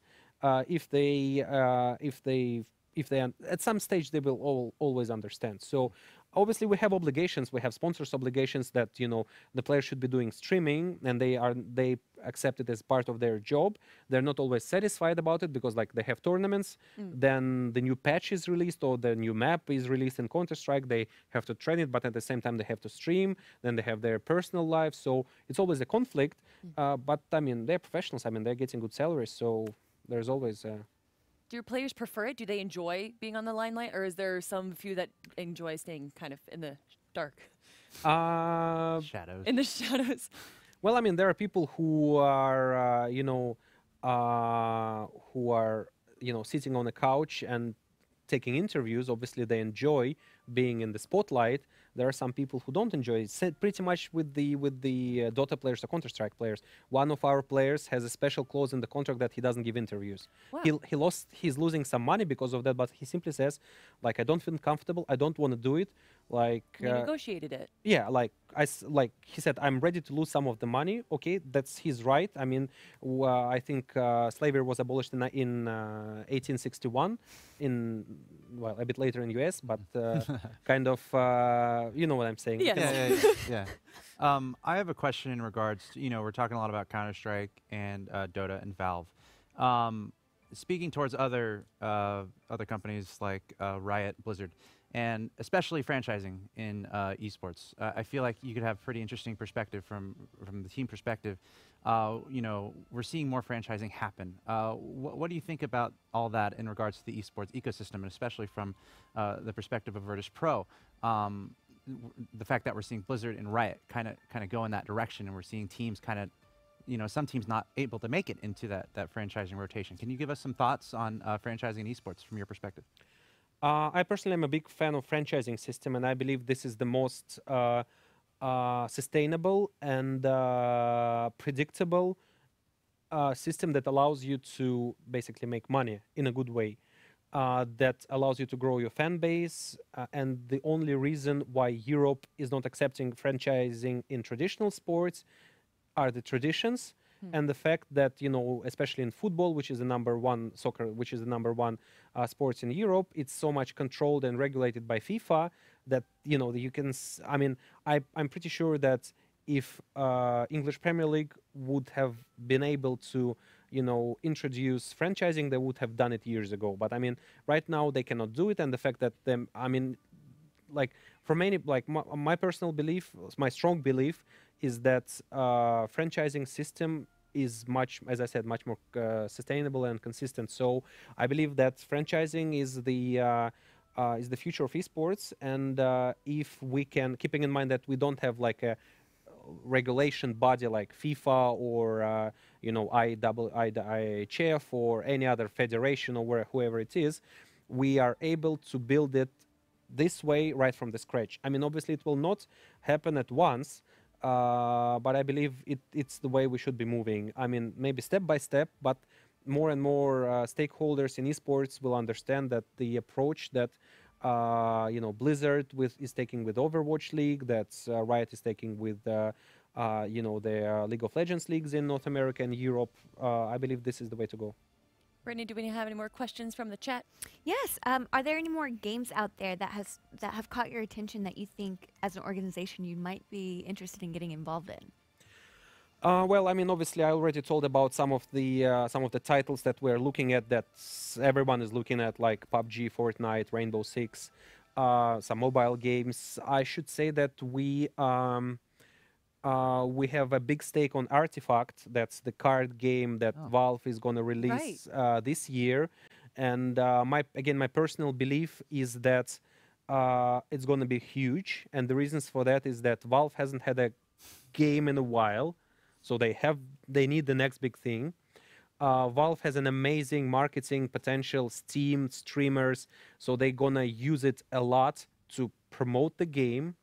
Another thing is that because it's based on Dota, a lot of people, they used to play Dota, but they stopped doing it because it's so time-consuming. They don't have that time. They're not ready to, commit that much. Well, now, at the same time, a lot of people are still playing Hearthstone, although, with all respect to Blizzard, it's not their top priority right now. But the people are, because there's a short session and, people enjoy it, especially people of, I would say, not older in terms of esports generation. So if you think that, you have this loyal fan base, huge fan base who used to do Dota some time ago, and then they have the same heroes, sometimes same mechanics, and it's a card game which is a much shorter session, and then a huge marketing machine that's gonna crush your head until you try it, I think it's gonna be huge. And we already have a squad that's ready to beta test it, that's ready to, we're in touch with Valve. We've offered them our services in there. And as soon as it's out, we'll come up with in full force and hope that, it's going to be big. Well, you're saying a squad and you're a manager for teams, but playing card games, it's a one-person game. Yeah, I mean, when I say squad, I mean a few individual players. But what's the difference between managing a single individual player than managing a whole team as an entity? You just deal with one individual rather than 5. Okay.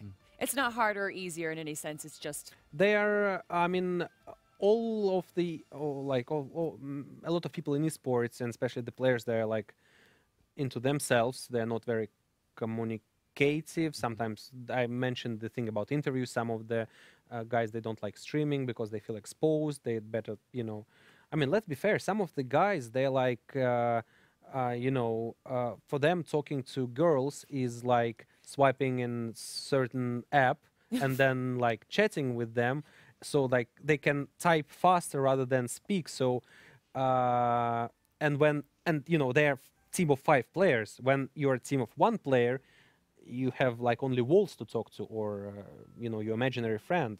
I'm joking, but that takes it toll. I wonder if you can speak towards ES Force was acquired by Mail.ru. Right, and under that umbrella, there's a number of different entities, including SK.